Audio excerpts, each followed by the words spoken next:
I'd like to talk about this dog that I met. I have this feeling that this dog is gonna become a human being in the next life. Is because it feels really different from other dogs. You know, some other dogs, they seem to be more animal, if you know what I mean, but some dogs are less animal, more human-like. It's very obvious when you're with two different dogs that have this difference between them. You can feel it.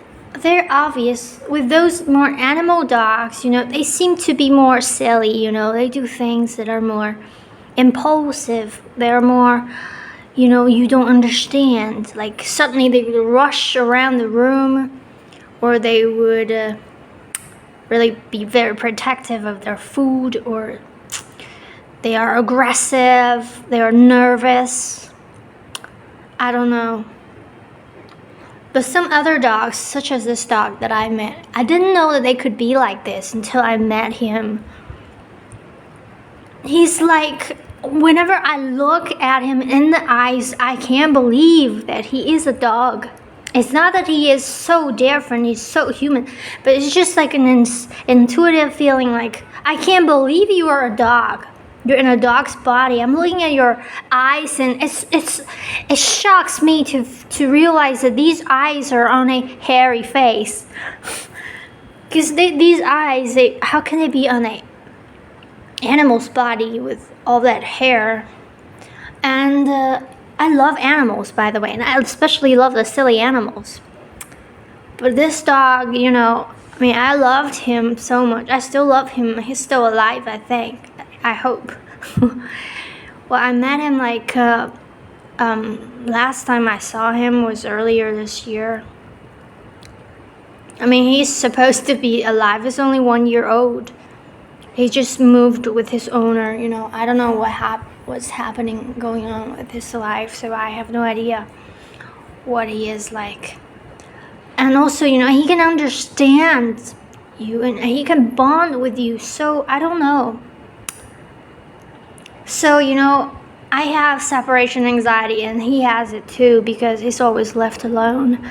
I think he's really lonely, and after I became friends with him, he started to feel really, really sad when I left, and that really made me feel so uncomfortable as well, because I really understand that feeling. That breaks my heart every time I have to leave him.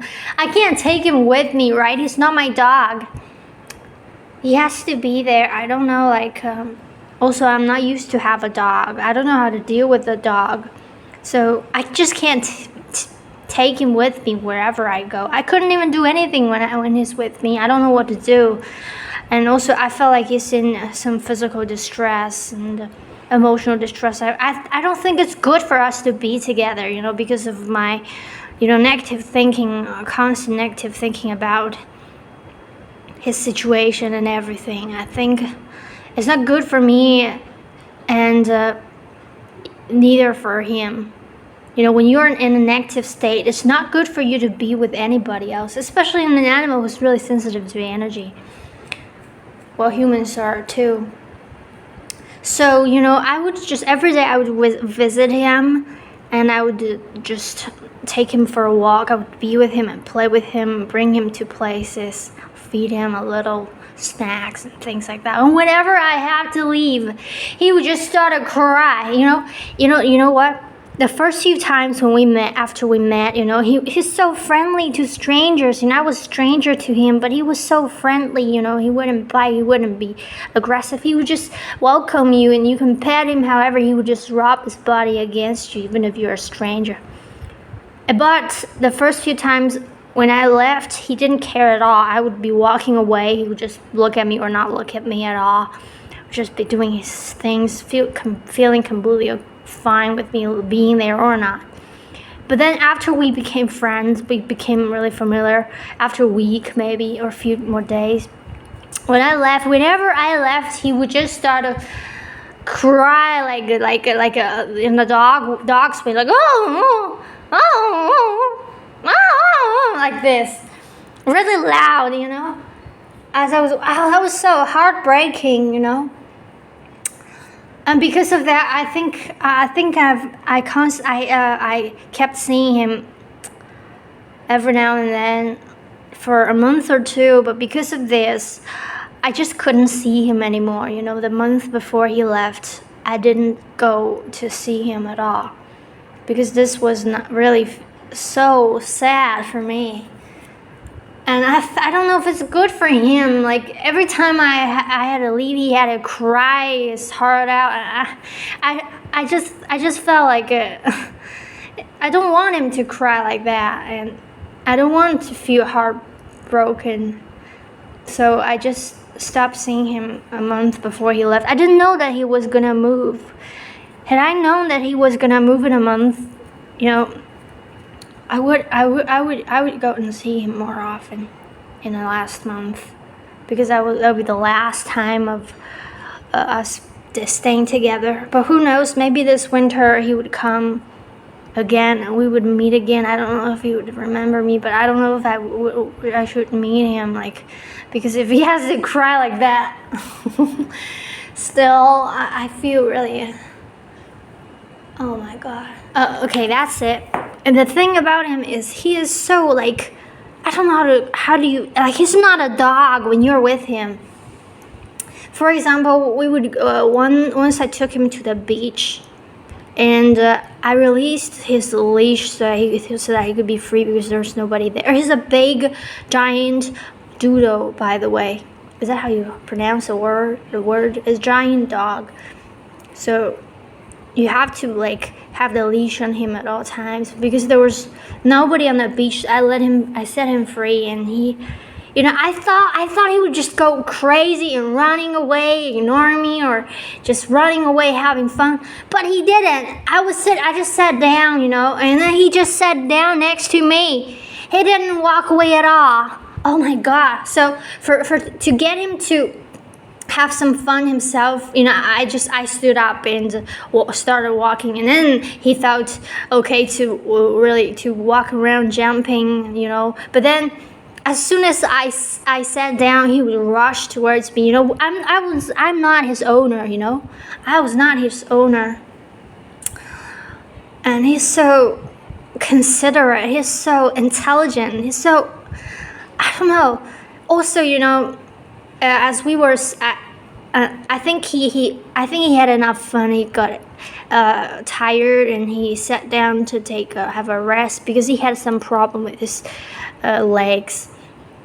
So he got tired soon and he sat down, resting next to me. And then some strangers walking past us, but because they were really far away, so I didn't really care. We just stayed there like that. And as they were walking closer and closer, the man just, waved at the dog and caught him there.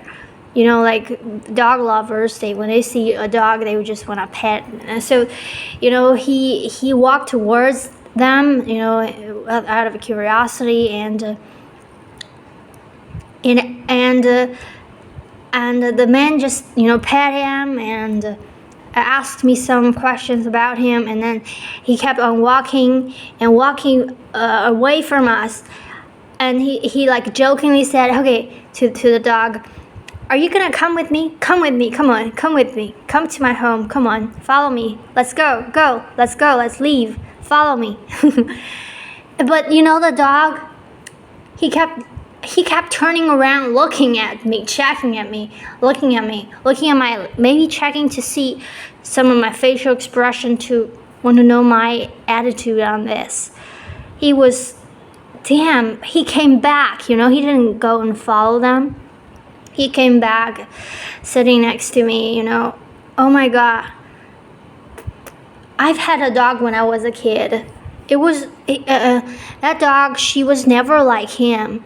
We had her for 2 years before, my family had to send her to a new place.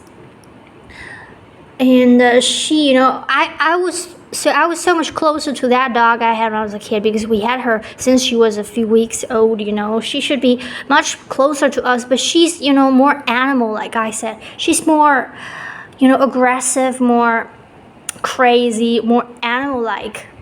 But this dog I've been talking about, he understands you. He's so incredibly intelligent and naughty as well, but you know, he's not impulsive, you know.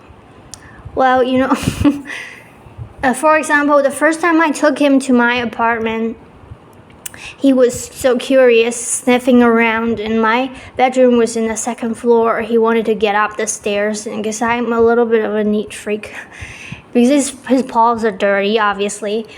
You know, we came from the outside, and whenever I go inside, I change my shoes, but he doesn't wear shoes, obviously. So his paws were dirty. I didn't want him to go up to my bedroom, so I said no. You know, he's not his owners are not English speaking. He doesn't understand no at all. Probably the first time he heard no, and he understood, and he stopped. He stopped there, and he looked at me. I said no. He stopped. Holy fuck. He stopped there, and he put his first two paws on the first stair, and that's where I said no. He remembered it, and he never laid his paws over the second, the first stage of the stairs. Holy fuck. And whenever he got curious and wanted to know about my bedroom, he would just lay his front paws on the first stair, and never above that, because that's where I asked him to stop, and so he would just he is so damn intelligent, understanding, you know. You can feel this bond with this. You can feel it's so special, you know. And I've seen dogs like this on the internet too, you know.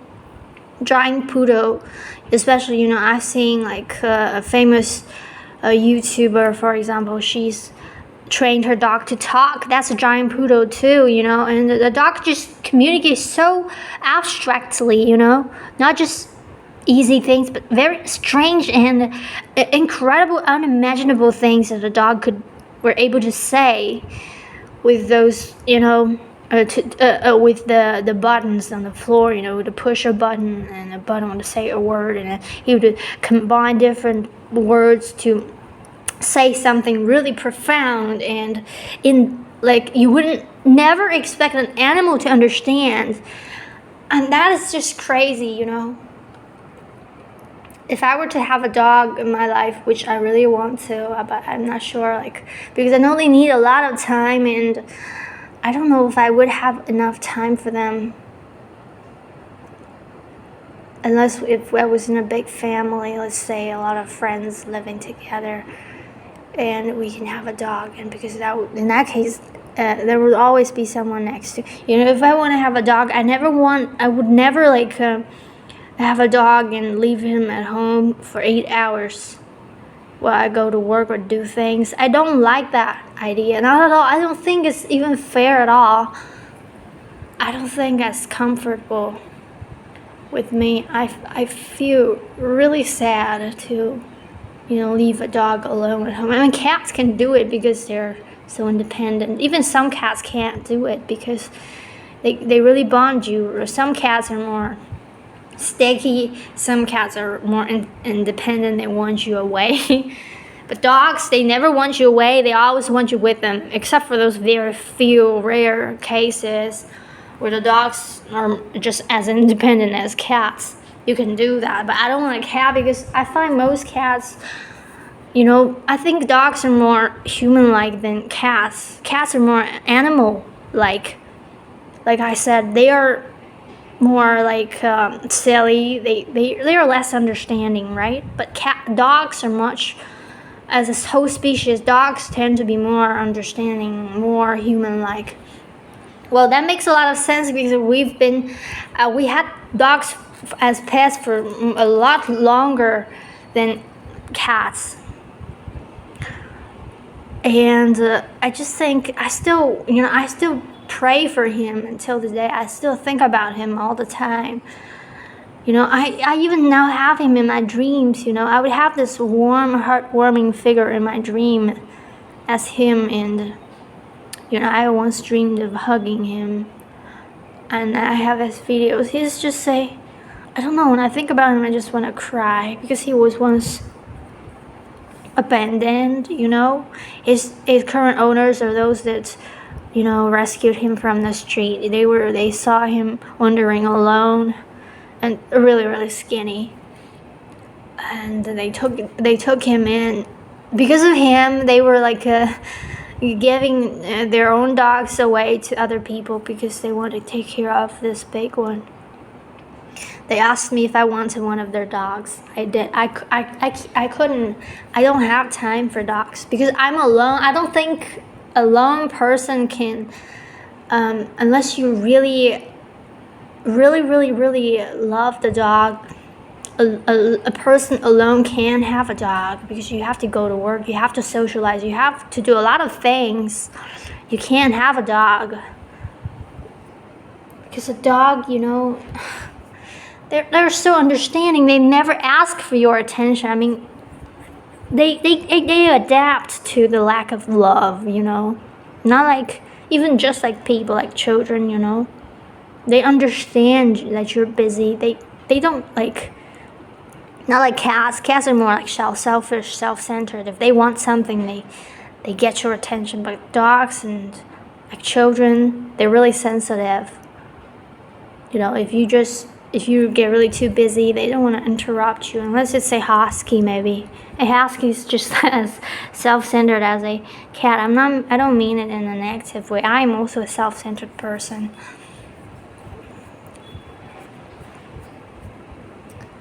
Okay, that's what I want to say about that dog. I have his pictures. I have his videos, you know. He's so understanding that you can tell him something. It's not even like a training for him. It's just like you tell him something he understands. For example, in his language, he would bite me when he got really excited to see me. He would bite me, and it's fine, like, if it didn't hurt, but it would hurt. Like, he would bite my clothes, but, you know, because he's so excited, he would accidentally, like, bite my skin. I would hurt because I would, like, a pinch. It feels like a pinch, and not just one pinch, but several pinches. I felt like it's not okay for him to do this because, you know, other people, I might understand. Other people might not understand. Other people might think it's biting, he's attacking them.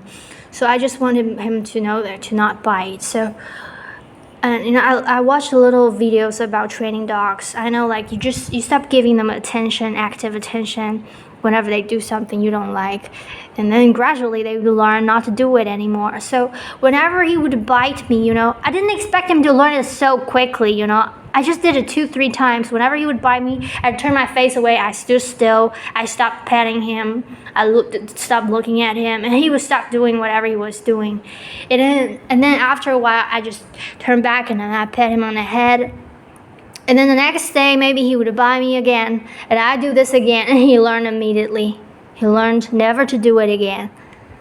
And maybe sometimes a little reminder, but as soon as I remind him, he would just stop doing it. Like, it's not even training for him. He understood immediately what you mean. It's not even training for him. I really wish you well, you know.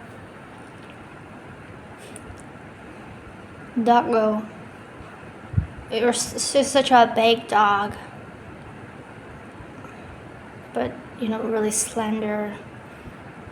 I don't know if I should see him again, you know, like I said. If I could see him, he could come here again. He could come here again. If he's still, you know, his owners are really nice. They take care of him, but they're not really, you know, really a fashionable, like, internet people, or they don't really know about taking care of animals. They take care of him, like, physically, right? His food, they would cure him with his illness, but they don't give him, like, enough companionship. They normally just leave him alone because they're, you know, business people. They're running a restaurant, kind of busy, whatever. I don't know, really. They don't think it's important to give a dog emotional care too.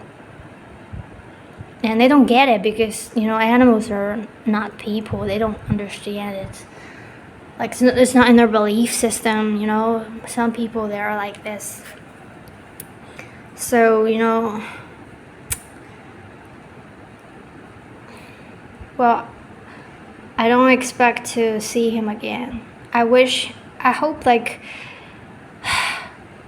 if only he could be given to someone who cares more about him, you know. A big family with a lot of people, so he would never be left alone, you know.